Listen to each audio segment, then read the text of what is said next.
Hi and welcome to another Watch Geek video.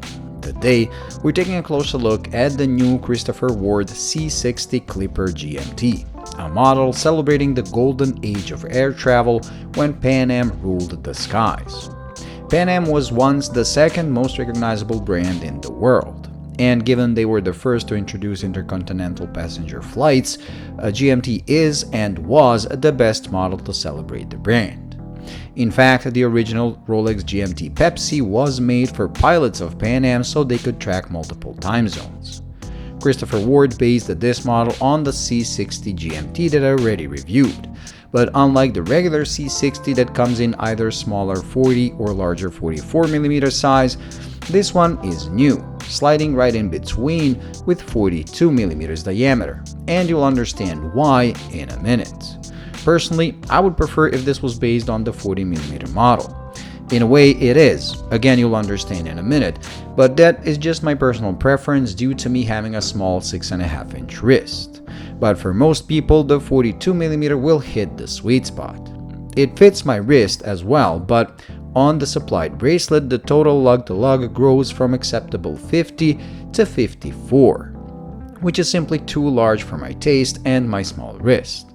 Luckily, the watch is a strap monster, and although I'm not a fan of the supplied quick-release NATO, I can pull it off on any 22mm leather or canvas strap. The case is the now famous light catcher case, and it is still one of the best designed cases of the new era. Brushed on tops and sides, with a large polished bevel separating the two, and with a nice curvature, it is as comfortable to wear as it is pretty. The dial hands and markers are the same as on regular GMT. In fact, they are the same as on the 40mm version.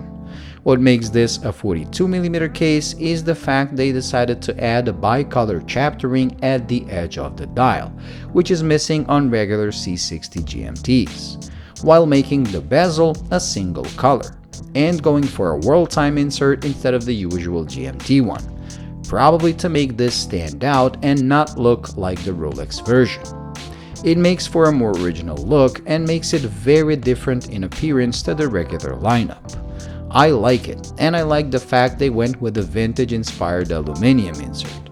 When going blue or red, aluminum just has a shine to it never quite matched by ceramic.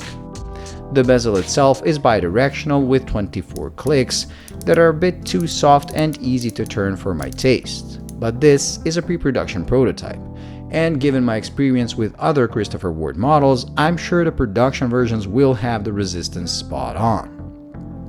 The blue PanAm inscription matches both the GMT hand and the seconds hand counterweight that is now a PanAm Clipper plane instead of the usual trident. Some might find it a bit of an overkill, but personally I like it. Another nod to PanAm is more discreet, in the form of red text used for Key West airport code on the bezel, as that is where the first PanAm flight ever took place. Priced at just under $2,000, it is about 25% more expensive than the regular GMTs, while using the same movement, same bracelet, and same basic components.